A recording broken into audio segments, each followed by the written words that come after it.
Bing, bing, bing, bing, bing. Hello there. I'm thinking, just sending out a message to just remind people we're live. Okay, hold on. What's going on here? Come on, come on, come on, come on, come on. Come on, Mr. X.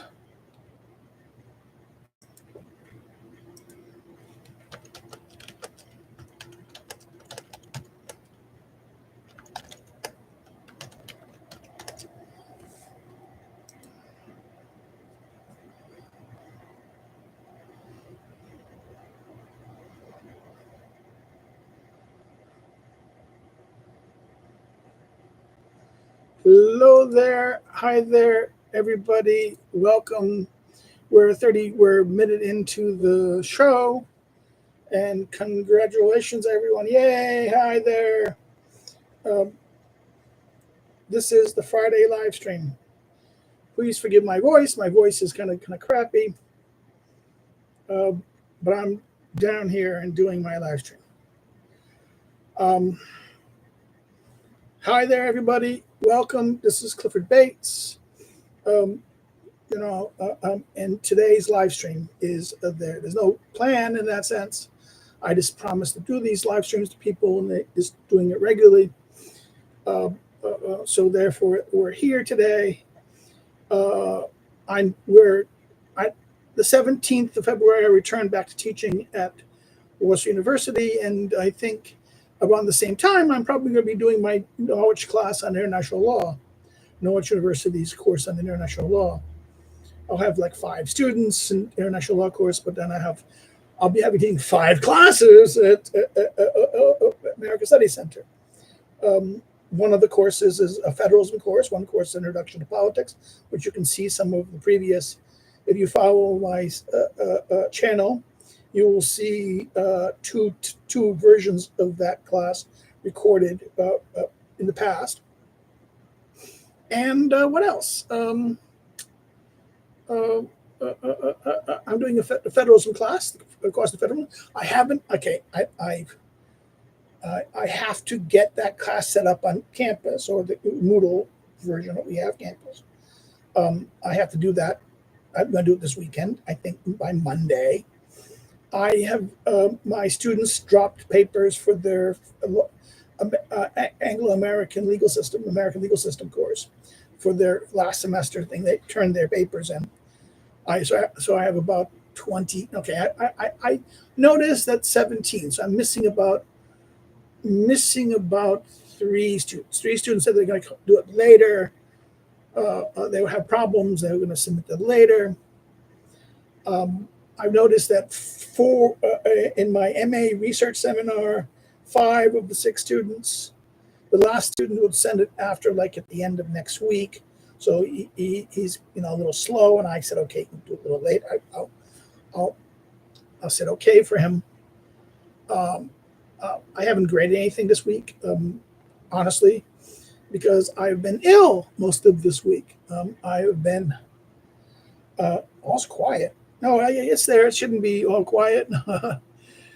You can still hear. Yeah, I see motion on my voice thing. So there should be some people saying hi.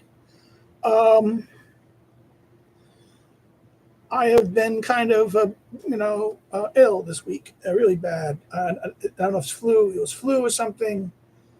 It was simply just something hit me. It hit me Sunday. And I was just in bed for I was feeling better yesterday, but I didn't come down to my office. I was depressed also because the computers are dying. My computers are dying. Ooh, I'm going to have to spend money. It took 6 hours, 7 hours to do the Windows update. And now anytime I start the computer, it takes almost to get everything to doing anything. It takes sometimes almost 45, 50 minutes before the computer is running. So my main, and this is the computer I do this stuff on. So it's going to be like Windows 11 has got problems like this, and it freezes up often. My wife said I needed to dump a lot of stuff. We did it. I'm going to give her some money so we can buy the computer. I have to buy a new tablet because my tablet doesn't update to the newest Windows, Android. And what's happening is that all my programs are not valid. It's no longer being serviced. So this is when I had wonderful. The tablet itself is still working. It's about a decade old now. It's pretty good. It's been very good. It lasted. It survived a lot of trauma. Its batteries could be better, but it's like that. It does what I need it to do. So if I travel, I can go use the computer, and I have internet. I buy phone. I have internet by G4. But now I can't. I'm losing it. I can't do anything. So I can't access my bank account. All the apps that I used to use, can't use Uber, can't use PDF, Adobe PDF won't work. All the things that I used to use for that, I just simply can no longer use for it. And today, this week, it was Skype. Skype died. I was going to use it to call. I use it constantly to talk to my sister and family members. My aunt, who's been doing very badly, she's in her 90s. She died yesterday. Okay, so I wasn't able to talk to my cousin who's just lost his mother. It's like Skype died. I can't. My Skype, it froze up, wouldn't let me do it. It was like it just said, "Oh no, you have to upload a new version of Skype." Well, you go try to upload. Oh no, you don't have access to it because your version of this. Your version of thank you, condolences. Your version of Android is outdated. You can't update a new version. It's like, what the fuck? This is. And my wife was joking about my computer, the computer that I'm using here. People say you should have it's a desktop, but it's a 3-in-1. I mean. When I was over here, I just didn't want to have a big desktop. I used to like laptops, but then I got a 3-in-1, and I said, okay, that's pretty good. And my first 3-in-1 lasted about 5 years. When did I get it? I get it in 2000. Yeah, about 10 years ago. I got it. 10 years, over 10 years ago.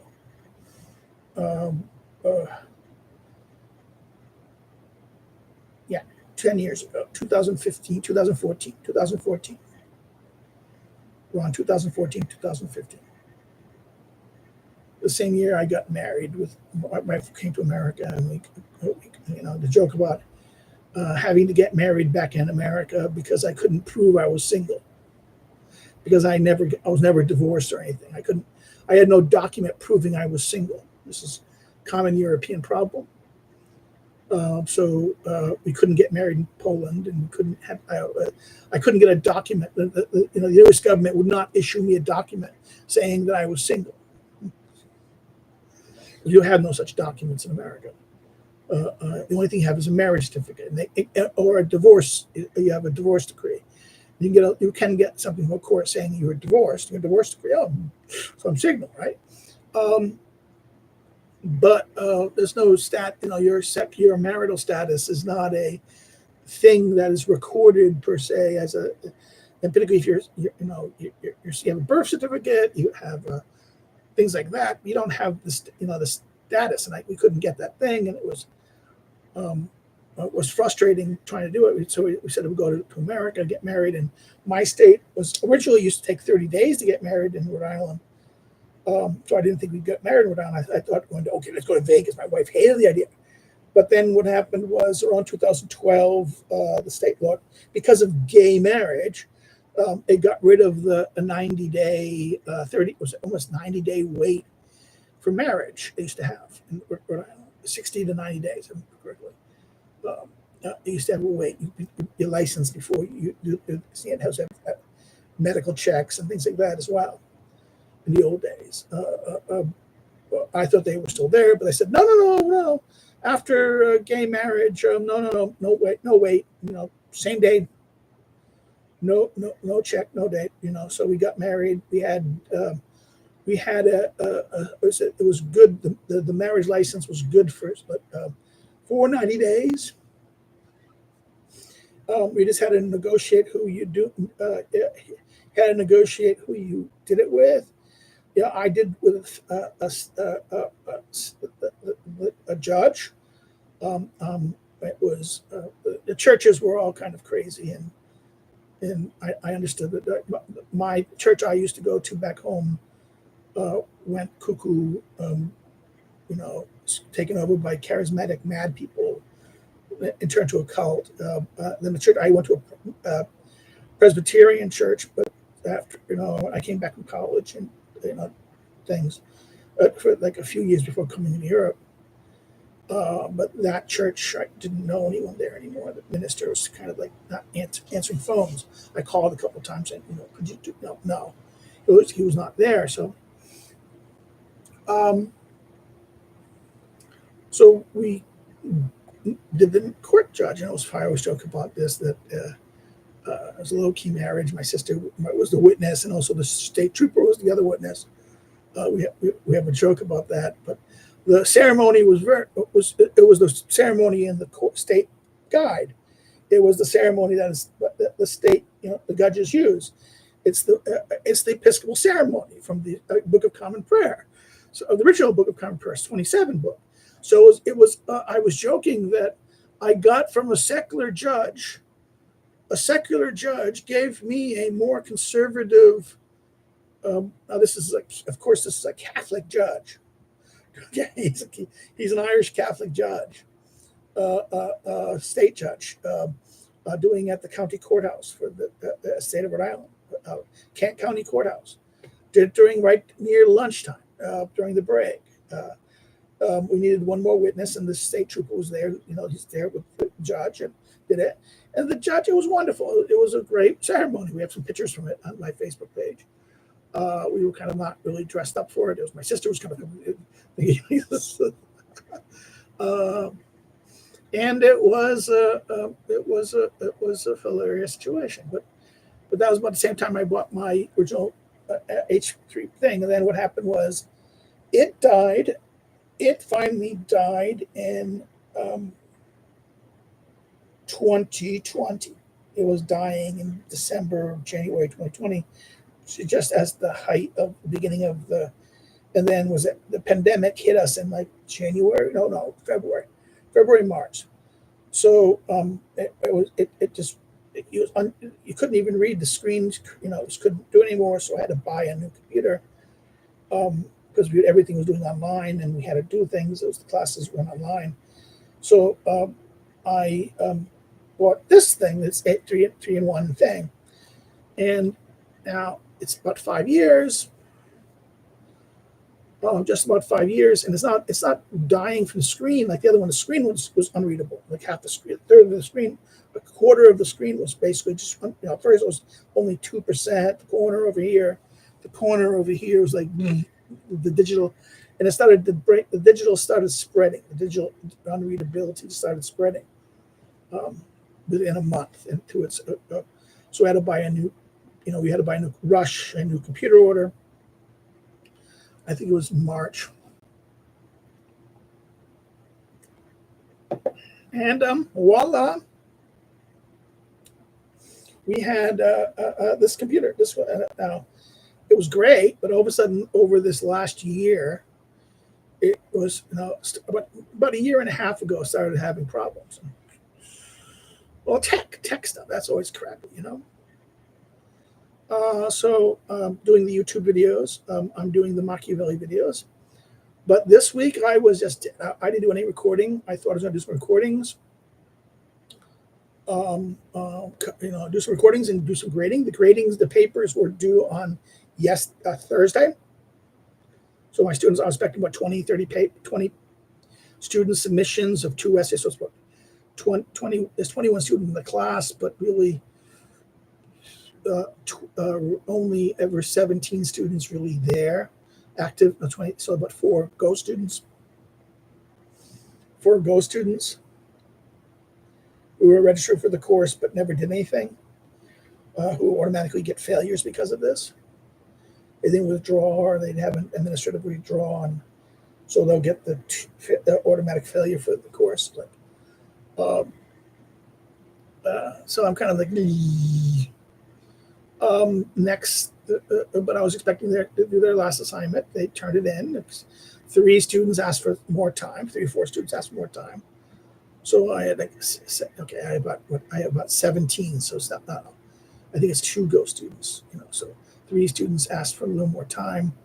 So I think it was 20 at the last time I did it. Okay, I'm looking at the because I think I had 24, 25. I don't remember the number offhand. I'm just doing, just coming to my brain right now. And I don't have the exact number, but I know about 17 students submitted. Some of them didn't listen to me last time. They did the same thing. I asked them not to submit PDFs. Only this time, last time it was like 10 students had submitted PDFs, which are difficult because I have to, convert from PDF to Word and then write up comments on it.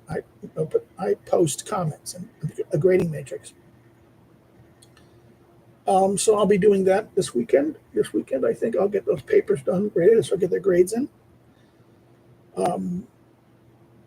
The other student, I have my MA seminar students. 5 of them put their papers in, and I have 1 more student who's going to be later next week. So I think I'll get those done. I'll get those papers graded first and put the grades in. My BA students who have to do their literature reviews, they're going to be putting in. But I think I'm going to be basic. I have to go tell the student about I'm just going to give the other student the benefit of the grade that they had and ask her about how she did in the thing. I don't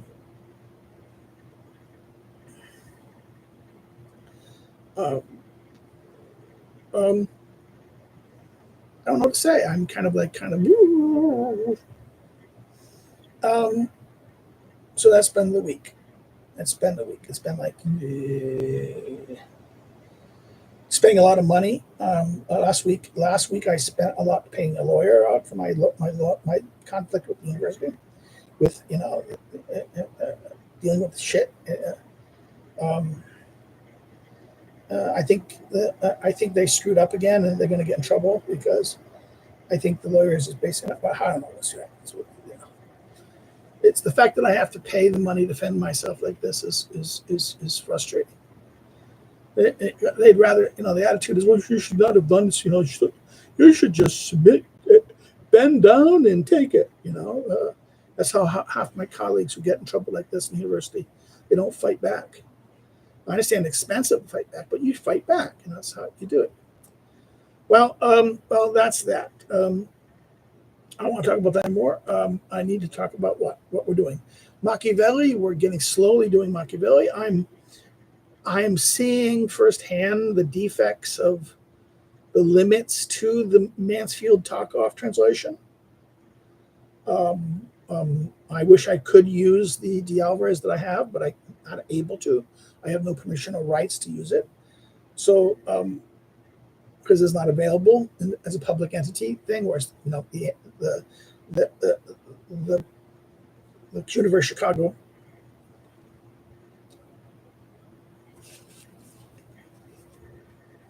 the University of Chicago publication of the Mansfield-Tarkov translation of discourses are, so I'm going to use something that's available.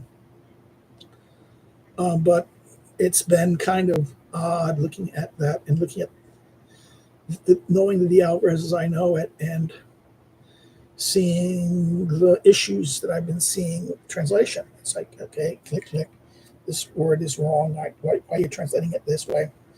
And I can see what Anton said about the need for a new translation. I said, Michael Anton who said that. Now, this is okay. So we're making progress. We're going to continue going through the discourses in that sense. I have recordings up to the March already done. So I have some. I can take this last week didn't put me off recording. I mean the having the break a little bit didn't hurt anything. So we'll continue the the Machiavelli. I hope people are enjoying it. We're seeing some gain. New people coming, checking us out because of it. So congratulations. I welcome you. I hope people check it out. But there, now I wanted to say something. My friend, our friend James Corlitz. Oh, no, I'm glad. No. Okay. About 13 hours ago, about 13:40, maybe longer than 16, this last evening, he lives in the UK, and he wrote one post, Corlitz posted, he goes, I've been wondering if there's a clearer generational aspect to progressive Catholicism, because it does not seem to be something that peaks with the post-war generation or two.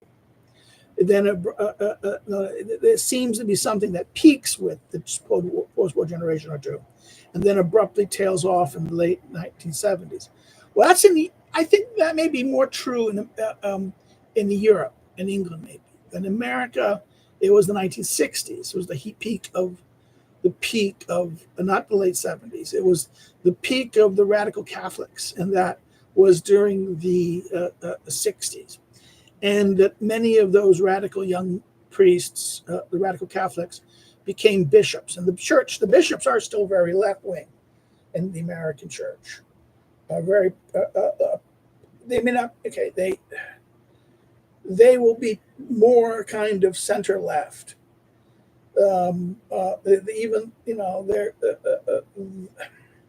They still will defend a lot of things that the Catholic Church believes in and not go too far on this, but they have sympathies to left-wing causes.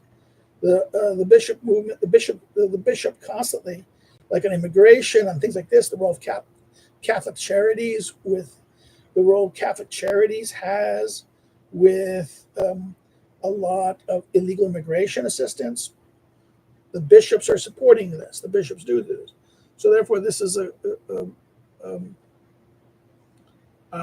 it's completely different. I think the 70s. I think it started to die out, it's starting to die out in the younger generation priests. Of course, when you look at the younger priests, they're usually far more conservative than, let's say, the leadership. Okay, but the people who become priests and lay deacons, they tend to be more conservative in that sense of the Catholic. I'm not a Catholic. I just noticed because I went to school with many conservative young Catholics at both Dallas and Dallas particularly, but to Providence. Providence was not conservative at all, Catholic churchmen. Dallas tended to be, and people I knew from Dallas and friends I knew from Dallas because of that. And the people I met when I was at Northern Illinois even were conservative Catholics in that sense. So, and converts, many converts I met through at Northern Illinois had a lot of convert Catholics, former Protestants or Lutherans who became Catholic, or evangelicals became Catholic. And I never had, growing up in a Catholic state, I never had any delusions about that in that sense. He goes, in Western Europe, it looks like the trend is going to be, again, about the trend about the Catholics, about left wing, be more for the members of native Catholics to drop quite sufficient. In other words, that it's going to be in continental Europe, the numbers of native people who call themselves Catholics are going to drop significantly. But what remains will be much more conservative. Yeah, that's true. This is the thing about the continent. I think that's true. Those who remain Catholic are going to be more conservative than liberal in a sense. With mainline Protestant groups in Britain, it seems even starker. Even the memory of the place that was the see of the Methodists, etc., used to have in British culture seems to be fading among young millennials and Zoomers. The vitality is already with the evangelicals. So, yes, but I'm not British. I can't talk about the British. I know about the American. Even in America, there is actually even a war among the evangelicals.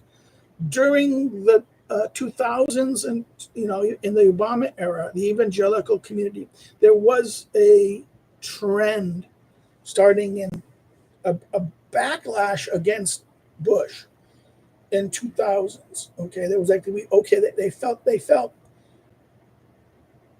the evangelicals felt kind of disappointed with Bush, and Obama offered them, and they bought on to many evangelicals bought on to the Obama things, and you have to remember that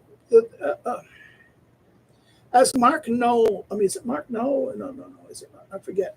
Is it no? It was not Mark Noll, who argued about the poverty in his famous book, the poverty of a scandal of the evangelical mind, scandal of the back in the 1990s, where he wrote about there's a problem with evangelical Protestant evangelicals is their intellectual when you run into a evangelical Christian, even an intellectual one, they will be more interested in sciences. I remember one of the guys, evangelical guys, I knew at graduate school at Northern Illinois, who was he was a Wheaton grad, I think, and his whole interest in philosophy was analytical philosophy. And math, logic and math. It's like this guy. And he knew very little about the tradition and theology. They knew the Bible, but then they knew this kind of analytical philosophy. Not really interested in the traditional philosophy at all. Thinking it is always outdated. The science, same thing. It's not. And therefore, this was like they have no tradition. They weren't really defenders of a tradition. It was kind of the Bible only, Bibleology kind of approach, and didn't understand the tradition and the larger tradition that the church and the churches, both Protestant and Catholic, emerged out of the Reformation and things like that. Didn't really understand these things that well. And because of that, they were very susceptible to, like analytic philosophy was susceptible to deconstruction in certain ways. And elements of deconstruction, while being opposed to it, they were still quite one to being succumbed to things like social justice and things like that. Therefore, like in the modern atheists, the so-called atheism plus movement, where it took atheism plus social justice and went on a social justice dimension, woke dimension. This is happening in the evangelicals. The evangelicals, there was this openness to social justice, and that opened up to wokeness, and that therefore they became the church, the evangelical, and organs like Christianity, like very important organs in the evangelical movement that were at one thought to be very conservative or traditional, like Christianity today, by the thousands was seen as progressive, like mid-2010s, very progressive, and would silence conservative voices. We're quite willing to silence and marginalize conservative voices or conservative things, or not give them voices. And conservative voices who rised up against the transgender movement.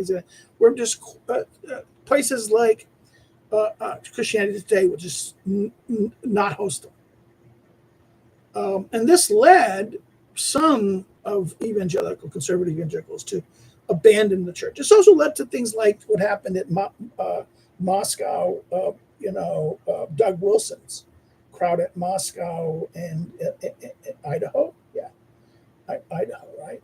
Well, is it Idaho? I think it's Idaho. It's not Wyoming. No, I think it's Idaho.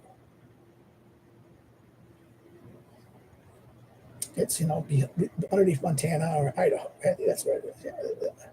Yeah. This is very much Moscow, the center of where they have the evangelicals, the new St. Andrew's College that they created, and things like that. Doug Wilson and these crowd, and I have good friends who know them. I have good Facebook friends like C.R. Riley, Chris Wiley, who used to be he used to be a reform minister at, in Connecticut, who got currently past 2 years he got a job in Washington State. Took a church calling in Washington State. But C.R. Wiley is famous for his household book, his book on household and the man question in households. This idea of men taking care of their families and taking care of the household. He had 2 books about the household, and was trying to kind of show this idea of the man, the caretaker, the person who has practical skills dealing with these things. He also did the famous Tom Bandilil, a book about Bandilil and things like this. So C.R. Riley is doing a lot. He's doing a lot of stuff. He published some of his books with Canon and connected with those crowds. And I know he also they do the theology podcast. And when I taught for in the 1995, 96 to 1998, I taught at Central Connecticut University. And Glenn Sunshine, who's part of C.R. Wiley's group on theology podcast, was a professor of history, and I taught in the history department. He didn't really like me when I was at college. He didn't really know me that much. I was tied more to the Greek guy, less the Greek professor that was there who wanted me to work for him, and I was all ready to go with that. But then there was a lot of reasons. The state cut the gen ed requirement in half to compete with the trade schools. In doing so, what happened was they needed less history adjuncts, and therefore since I was not a historian, I was one of the people they let go. And because I was not working when the Greek job came up, I was not able to. I was going to be able to get the job only because I was going to be internal hire, right? Get the inside track because of that way, but because I was no longer adjunct there anymore, and no longer internal, and I was not a historian, I would have been able to get it as an inside person. So I didn't get it. So I was kind of like, okay. There was a Polish guy who was a jerk. He was one of the reasons why they dropped me. They kind of didn't want to have me there because I think I don't know what happened with that. Really asinine. The black chairman liked me, and there was Morton Levitsky and one of these conservative Jews who hated Israel. Very weird. In fact, but the problem with this was the Greek guy and Levitsky used to dislike each other, but the Greek guy liked me because he discovered I was half Greek. So that was weird in that sense, being the politics of that thing.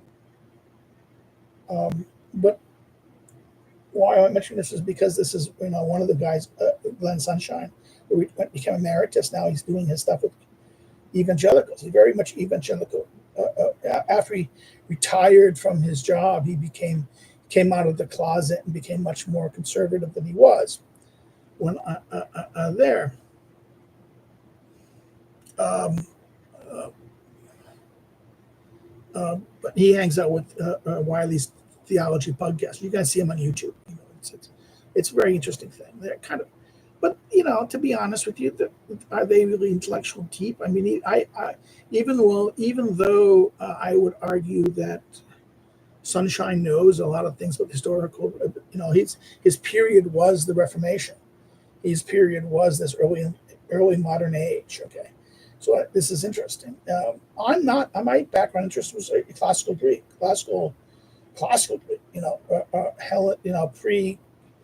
Pre-polis, and the rise of the political, the rise of the polis, the Persian Wars, the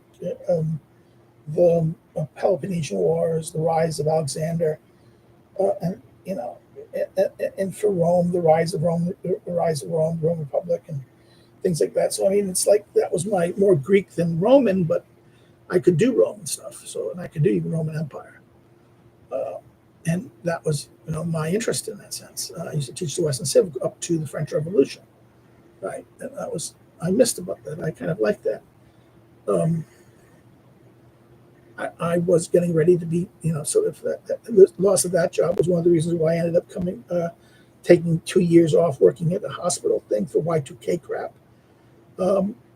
Working for a Y2K company, a data computer company, and working for a hospital with a contract, hired by the hospital, and then working for the hospital chain, and then that I found a job over here in Europe, and I came over here to Europe, and then one thing led to another. So, oh, wow, here I am, right? That's just, so. And I've been here since 1999. So back to Corliss's point about England and what that is the English generation has no, the Church of England is dead. It is a social cult. The Church of England was always going to be, because of the state controlled, because the Erastian aspect of it, the church-run, state-controlled aspect of it, it was always going to be more of a, since the prime minister controlled the bishops, who would be appointed bishops. Go watch Yes Minister's story about appointing of bishops, right? The choice was always between someone who wanted to disestablish the church, a conservative who had radical leanings who might establish the church, so therefore it was totally unacceptable, and then a modernizer who was, a socially progressive modernizer, who was an atheist who kind of made all that social justice and things like this move, right? And you can see the kind of culture that produces, the monsters like Welby and the current the former Archbishop of Canterbury, and the kind of blind eye to the child pet, and the abuses that happened in the Church of England, and all in the thing of covering up for gays and lesbians, right? This is, and meanwhile, the church, people just don't go. When you have the church, the church itself, the churches and the institutions and the regiment is still very uplifting and still believe, but when you meet the priests, they're kind of hollow, boring idiots who don't believe in Christ teachings. They are really just social justice or atheists, and they're play setters. They're play setters, and they're like this, and therefore that's why the church in England, the institutional church of the Church of England is dead, and you have a king who ain't gonna do anything to improve it any. What they did with the coronation was a complete. It was, as Starkey rightly says, it was not really a proper coronation that political for what it was. It was a private religious ceremony that emphasized social justice. So it wasn't the God of Christ. It wasn't the church. It wasn't tradition. It was the king and the archbishop walking together a new age crappity crap thing. And you have a king who's not king. You have a king who's kind of like a placeholder.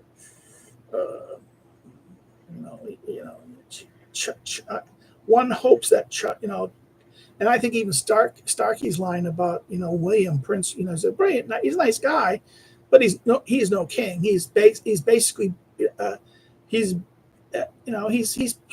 really fit to be a owner or manager of a soccer team, not king. Okay, William is suitable to be a head of a soccer team or a sports team, not king. You don't have you have no one fitting to be king in that sense, and Charles least of all. So you have a king who's let the that the king has not acted to deal with, kind of even dismiss his government for their failure to. He could dismiss the government. He could dismiss. It'd be outrageous when we say, "Oh, aren't you democratic?" But he has the power to dismiss the government. He should dismiss the government. over the sex scandal. He should demand not only an inquiry. He should, use the full power of his magistrate to uh, uh, to right the things. But he's not going to do that. His mother was the coward. After his mother with the Douglas Hume, whom when Macmillan resigned, and so Alex Hume was going to be doing that whole short, how to replace him. There was a courtier was going to be the criticism of the queen put her person. There would be, people didn't vote for this. And that rise and her kind of being wooed by Wilson, and her sabotage of Heath in some degrees, her dislike of Heath, and then the kind of the fight with Thatcher that happened. And then the Blair problem, right? And she did not intervene. She let Blair get away, and Elizabeth deserves a lot of criticism for how badly she was going. Versus if you compare her to Beatrice of the Netherlands, who took her role as the mediating, the maker and breaker of cabinets in the Dutch government. You look at Queen Beatrix in the Netherlands versus Elizabeth. Elizabeth was like avoiding politics. She just thought, okay, I can't do it. Not supposed to do it. But the problem is the Queen is supposed to be. Yes, the Queen is not supposed to upright this, and there was the idea that the Queen is supposed to do what her minister says. Okay, this is from the Restoration onwards. Okay, the idea that the king should not speak without the consent of his ministers. Nothing out of his king that's not been vetted by the ministers, right? But over time, the crown has lost all of its own voice and input. And this is why even the joke about Charles, the movie about Charles, there's a movie about Charles III before Elizabeth died, where he stands up and does something about stopping the Parliament passing laws that will censor the press. Okay, and he's defending freedom of speech, the right of the press, and he gets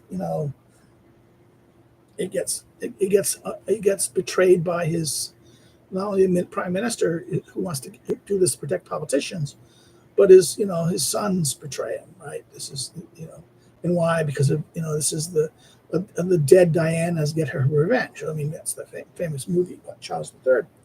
It's a so-so movie. But that Charles had more balls than this Charles. Okay.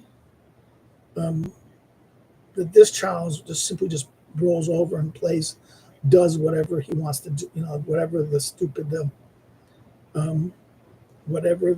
prime minister is of the time does.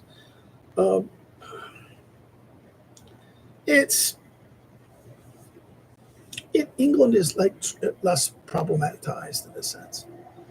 The Church of England, it's not a church; it's a social club. And it's a social justice club, not a Christian church. It has all the exterior structures of a church, and that's why it's so beautiful. The churches are beautiful. The churches are there. I mean, going to a church in England, the old traditional churches. You go even to the abbeys and those places. You will see the external form is perfect. The choirs are perfect. The hymns and traditions are there, but the priests don't believe. It's the example of they say a fish rots from the head down. But this is this is elite capture. The elite capture of the elite institutions, the seminaries, the churches, the bishops, the political class always control the bishops. So the bishops were always controlled by the political class, and the political class elected bishops that would just appease them one way or the other. And sometimes even right-wing conservative governments would put up end up appointing left-wing bishops because the choice was between a left-wing bishop who at least played ball and a disestablishment. They rigged the game. They rigged the votes. So the prime minister's hands was rigged. Again, go see the Yes Prime Minister's account of the bishop story. It's hilarious and true in that sense. It explains why you got certain archbishops that you got. What else? What am I reading? I didn't read much. I was trying to read.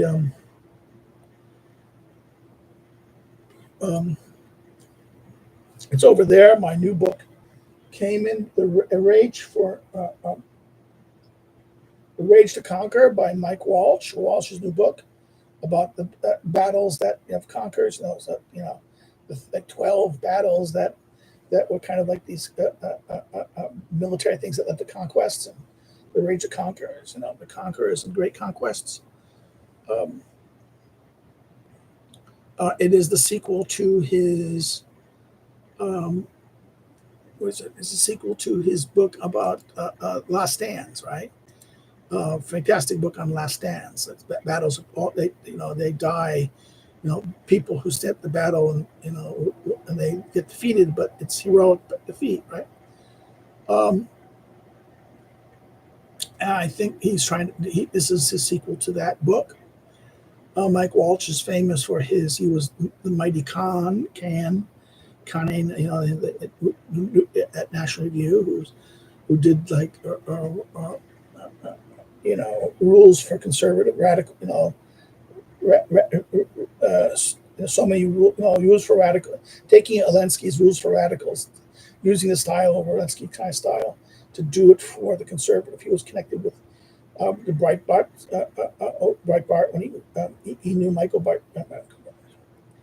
Forget his Breitbart. What's with Breit? It's not Michael. Andrew Breitbart. He kind of had connections. He wrote a thing for all the Saints series, the crime novels of all the Saints, and that became movies.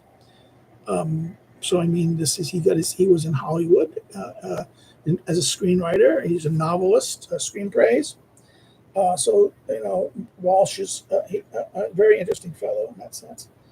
His book came out just a couple weeks ago. I came to the U.S. I forgot I ordered 2 copies by accident. I had pre-orders. I thought my pre-order was canceled, so I reissued a new pre-order, and I got a message saying that it was canceled, or something happened, and I thought it was canceled. And then I made a new order of it, not realizing the first order I thought it looked like it was canceled, but apparently it wasn't. And all of a sudden, Walmart, 2 copies came on the same package. So I'm not wrong with that. It was a good read. It was very worth reading. Mike Walsh is a good writer, entertaining, clear, powerful. In many ways, I would argue, if you read Walsh, Last Stand, and The Rage to Conquest, along with Victor Davis Hanson's last book on the collapsing of how things collapse, the collapsing of systems. Very good. A very good read. This would be like almost education of how you understand, not only military war conquests,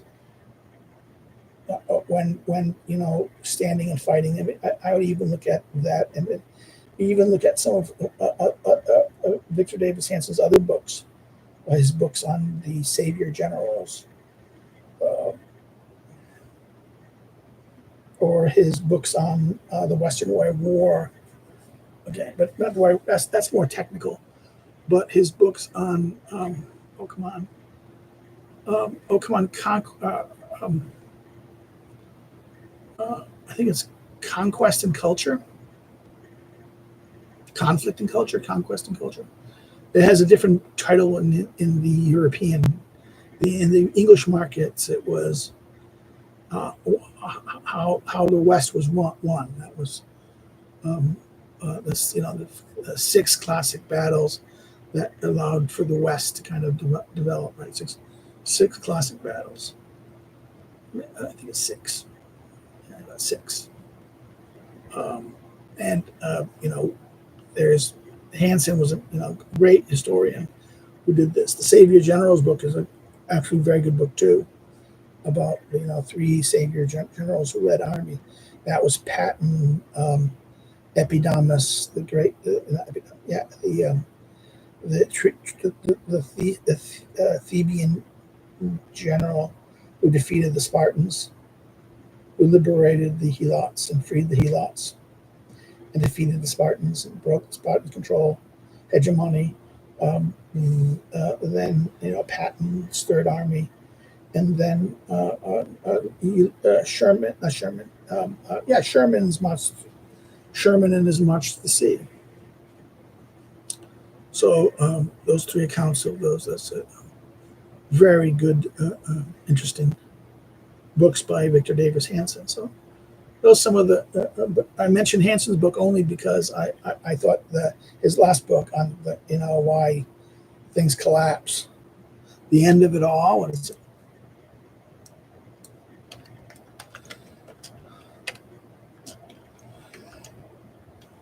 Yeah, what is it? What is the last book called?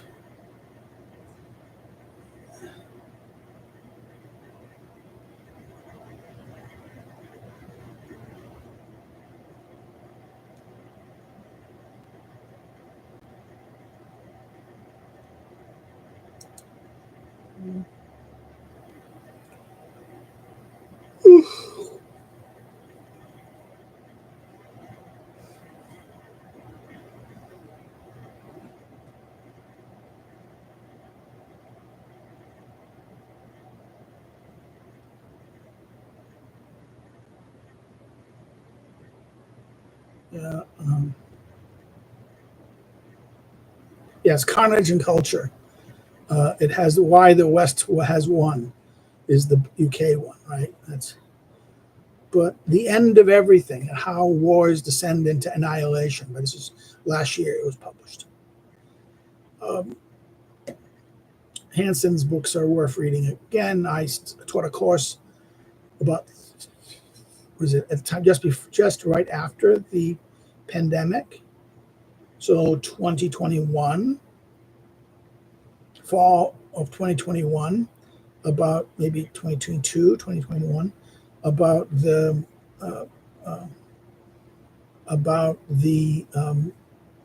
maybe it is 2022, on the dying citizen, using his dying citizen as a citizenship, and that citizenship and social trust. But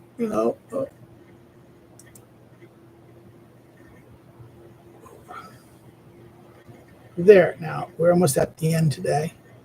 What else are they going to do? I'm sorry. I'm kind of slow. I think it is. I'm kind of having a week. I was sick. I was not feeling that good. The only thing from Corlitz that I would need to answer is, he goes, discussion of Geshet will be welcome if there's any similar to his persuasion. Is there anything similar to his perspective on the crisis of democracy among Anglophone writers? And I would say no. I mean, Geshet's book is on democracy and about the theological aspect of it, the question of the crisis of theology and how theology goes down a certain rabbit hole, and that as we lose faith in the divine, what will happen is ideology and secular things would come to replace it, and that therefore, as democracy came to replace it, and that therefore, but then what happened is that democracy ceases to be what it is; it becomes something else. And then the problems of neoliberalism in that sense. And the problem with the Anglophone writers is that they're really into, that it's the end of we have a kind of moral panic on the intellectual community. There's a moral panic. The moral panic is the fear of the intellectuals despise the people, despise man. So populism has become the dirty word, right?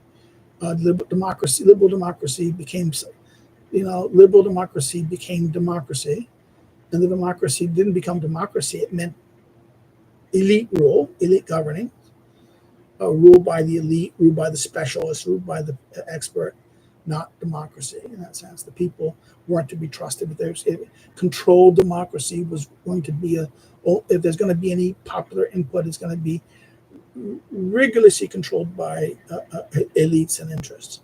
So therefore, this distrust of the people. Of course, this is kind of out of the European experience after World War II. This was kind of reasonable because of the Nazis, the fear of the Nazis coming to power again. We have to remember this is the thing that king is a ling. King. The Nazis came to power democratically. Remember that this is true. When I say Hitler's an anti-Democrat, Hitler was a Democrat. The Hitler regime was a democratic regime. Now, does this say that does this make democracy bad? No, it doesn't. It was the argument is Hitler also came into power because of not purely democratic means. It was many ways he came into power democratically. He also came into power administratively and through backroom deals by people, hoping that they could destroy it. In other words, that he didn't have a majority. He never would have had a majority. His party never would have had a majority. But he had the largest bloc. Now what happened was they made a deal. Certain parties made a deal with him, hoping that they would destroy him. Now, of course, they ended up getting destroyed, right? And that the circumstances allowed him to take advantage of it. And this is what they're feared about. That's why they act the way they do now. But you can't assume that every populist is going to be a Nazi. This is kind of you had an N of one, and the N of one now leads you to all populism leads you this way.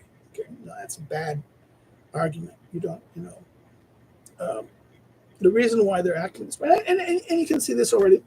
We're at near the hour mark, and everyone who's following America right now about the crazy going-ons, what's happening, and because of Elon Musk's team of 6 kids,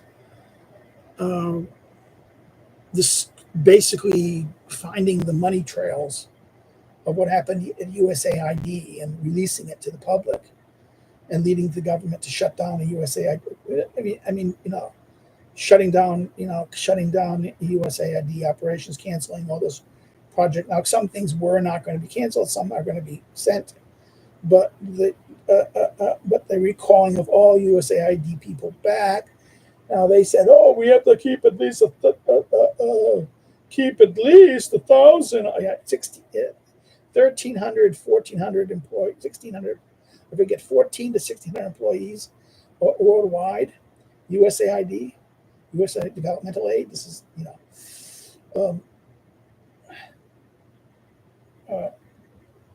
and the fact that you had in Poland a couple Polish magazines crybabying left-wing magazines and left-wing organizations got their aid cut, their money, their paycheck from USAID cut. So a lot of left-wing social activities, social groups, NGOs were getting subsidized and getting their dependency checks from this. And now bye-bye money. Yay! Hurrah! Good. And what's happening is the left in America are going batshit crazy. Why? Because the kickbacks. Because who do you think get those jobs? Their buddies, their children, their things. Another thing about USAID, they discovered that how it was USAID money was used to pay for Hillary Clinton's, Chelsea Clinton's wedding. The Clintons, the Schumers, these guys, how much money are they getting back, and their friends and their families are getting through USAID? And the USAID is a small little thing. Imagine when you get to other departments, like the highway treasury money, not for treasury, Social Security and Medicare, Medicaid, or National Endowment of Health, highway funds, you name it, the grift and the kickbacks that feed and fund the Democratic Party. That all of a sudden this revealed enough, this a scandal about finding out that AOC being a CIA being recruited by the intelligence community. Her time going to Nairobi as a student program funded by the USAID, and then being recruited by certain people again with the so-called social democratic socialists who recruited her, and then she and how come you get that? Her lies about her CV, the things that she claimed on her CV that was simply just false. Why didn't the media take? Because she was being protected by certain people. Who? Deep state, the administrative state and the people in these agencies. So this is and what's happening with the new program. I mean, the Benz this new algorithm program that they've done, this quantum mapping model that was able to track funds. That was I can't remember the guy who was being talked about by. Of course, Alex Jones would make this blow it out, but Benz was not. This is not even Jones, but it's Schellenberger and what's his name? The other guy. These guys talk about this too, and it's like, and of course Jones expands on it, but Schellenberger and what's his name? Not Mark Tilipsy. I can't remember his name. I'm saying the name, so please forgive me. Oh, come on, Greenwald. Greenwald talked about it too. So, I'm no fan of Greenwald. Greenwald and Schellenberger both are old left wing, paranoias in that sense. So therefore, it's funny that ironically, the left wing paranoia discovers the truth of the systems. Now we have evidence that almost you get USAID and the web of funding and paying. This is the way it was creation, and the interconnection between U.S. government programs and NGOs is this, and the kickback between NGOs and then the Democratic Party. Now, some Republican Party, you look at some neoconservatives guys, you have the way that Bill Kristol and his,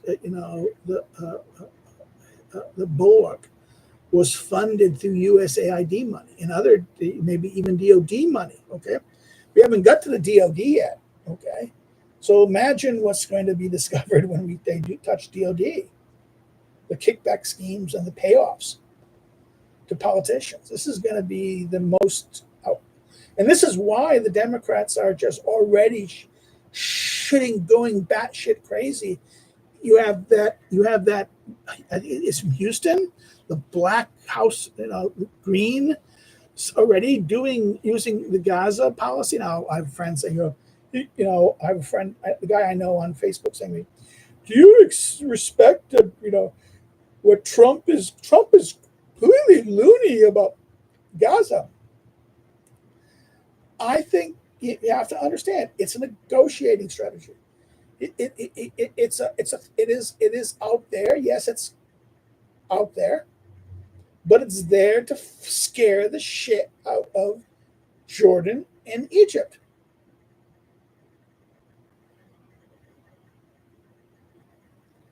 It is there to put pressure on the Egyptians to take control over Gaza and police it and exterminate, and I mean exterminate, Hamas. In other words, let the Arabs police their own. Don't make the Jews do it and then have the problem, oh, it's a Jewish problem. The Jews are killing them. No, let the, I hate to say it, Arabs have a good record of massacring and butchering Palestinians. They're up there with Israel. So no, the Jordanians. I mean, 300,000 Palestinians killed by the Jordanians. Black September. Anyone? From 1968, 67, 68. So come on, let's go. Jordan is a Palestinian. The prince is not Palestinian, but the society is mostly it's a Palestinian state. So just dump the Palestinians into Jordan, and let that be a Palestinian state as it is. This is scary because this could destabilize the Jordanian monarchy. But then the Jordanian monarchy might end up, then a Palestinian-run state not controlled by the Jordanian monarchy. Will the Jordanian monarchy have to do to them what the King Hussein did in the 60s, late 60s? Same thing with the Egyptians. The Egyptians have to crush them as well. So it is a weird world. And the Dodge thing, it's going to get better and better and better and better in terms of the information. Those whiz kids, those wizards, those whiz kids are doing math. They're just going to use, quantum mapping to find all the things, looking at the billing, using just forensic accounting techniques. You add some forensic accounting techniques to go through the accountings and bills and where the money's going, who's getting the money, and then looking at and then going backwards, seeing these people getting money. Well, who's associated with these guys? Check them out, saying, "Hey, we want you're getting all this money. Give us access to your books." Oh, you're not going to give us access to your books?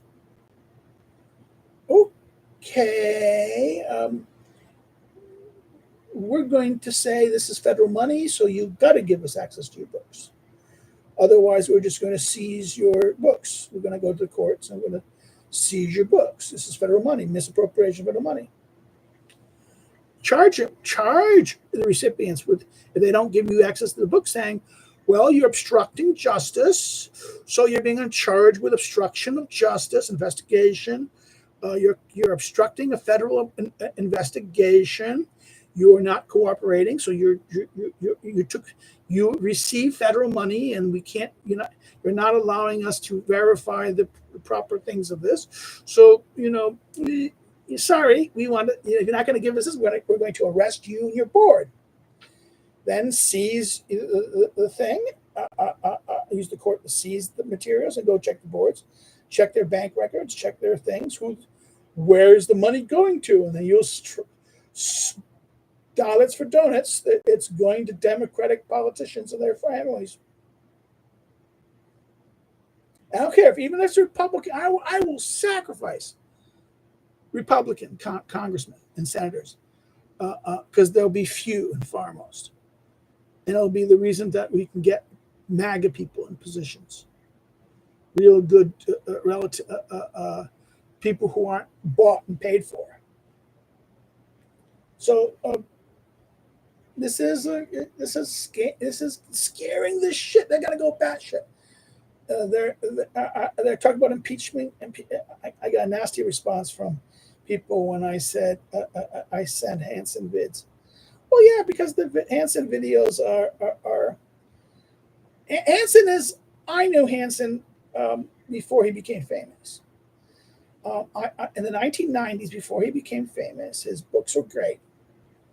I introduced him to a friend of mine who was at the going to start teaching at West Point, and he brought them. He brought Hansen over to give lectures at West Point, and this is early 90s, 91, 92. And the guy ended up introducing Hansen to the military guys. Now, some of my people I knew back then were kind of neocon-y, but the neocon people liked it in that sense. He's,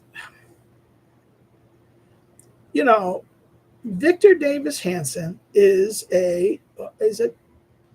You look at his history. His family was, a Democrat. His mother was a judge, he's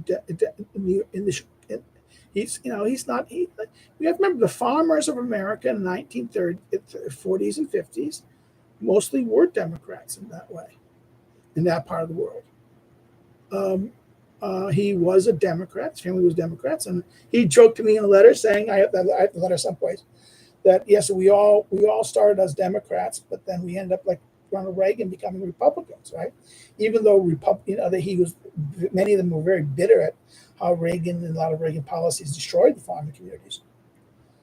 But Victor Hansen is a very brilliant person in that sense. He knows his history, and he admits when he's wrong.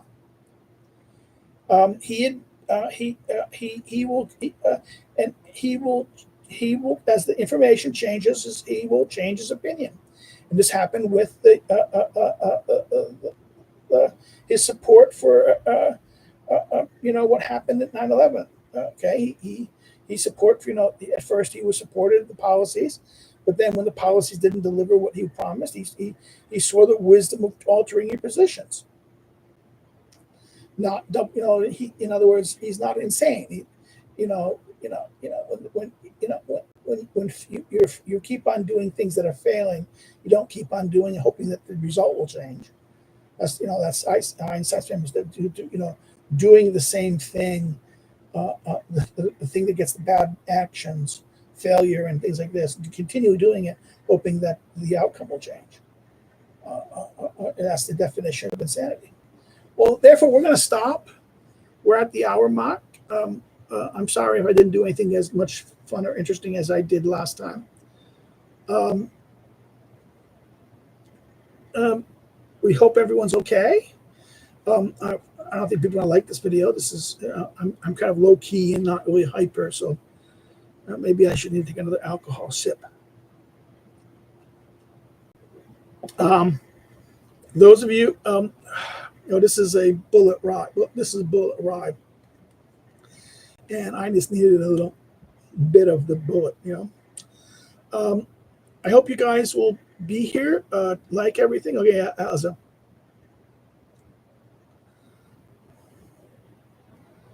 Walk-ins, register. My stream is my stream. I don't do it. Do I have walk-ins? I don't mean for classes. My rule is that classes are public. When I have a class at the university, it's public. That is controlled by university policy, so I can't control that. There's no online walk-ins, okay, anything like that. You have to be there. I think the classes are closed. I don't have a public lecture hall. I don't have a lecture. Office hours? They're posted. They're posted. You have to go to you go online. You go to the center. The office hours will change this semester. Probably will be my U.S. online, in person office hours at Warszawskiego University will be on Tuesdays, I think, like 11 to 1. My hours will be like that at my office hours. Online office hours, do I do online office? I don't usually do online office. I only do my one live stream a year like this. If you have any questions, please put the questions in. For the streams, I'm not here. If you're coming later, you can always do this. I will respond to you guys if you put comments in the thing, like Corlitz does and things like that. Need to pre-register in some way for what? I mean, school, you have to be a member. If at the Warsaw University, you have to be a student registering at Warsaw University. If you want my office, in-person office hours, there's no requirement. You just have to, if you come to my office hours and I'm in my office that day, you can see me. Okay, it's like that. My office hours are just there. Right now, it hasn't been posted the new hours yet, but it's going to be most likely Tuesdays mornings at my office room. Again, go check out the university webpage, American Studies Center's webpage, and you get my office hours. That's the way that the real university operates. It's a public university. You go in the building like this. Going to classes, that's something different. That's controlled by department regulations and university regulations. I don't have an open lecture. If my classes were lectures, or open lecture, usually lectures are open to everyone in that sense. Under post regulations, lectures are open to people. I don't have a lecture, so it's not there. Sorry about that. What else? If you like things, hit the like button. It helps it. It helps the algorithm. Please, again, put comments or questions, and if not now, for those of you watching it later, put it in the box like my friend Corlitz does sometimes. And I will get to your things and comments, and I'll respond to you next week, or issues you have. Again, you can follow me in social media, links below. You can follow me in academic social media, links below that. Check out me as a researcher and scholar. And if you want to know more about doing what I do and helping me do what I do, you can do so through Patreon or Subscribestar, the assisting link, or buy one of my books. You can buy it either directly at a bookstore or through online distributors like Amazon and Barnes & Noble, or you can do it also through the publishers directly. Well, that's it. This is it for today. I'm at over an hour today. It's not much, and my throat is kind of I hope I'll get enough energy tomorrow to.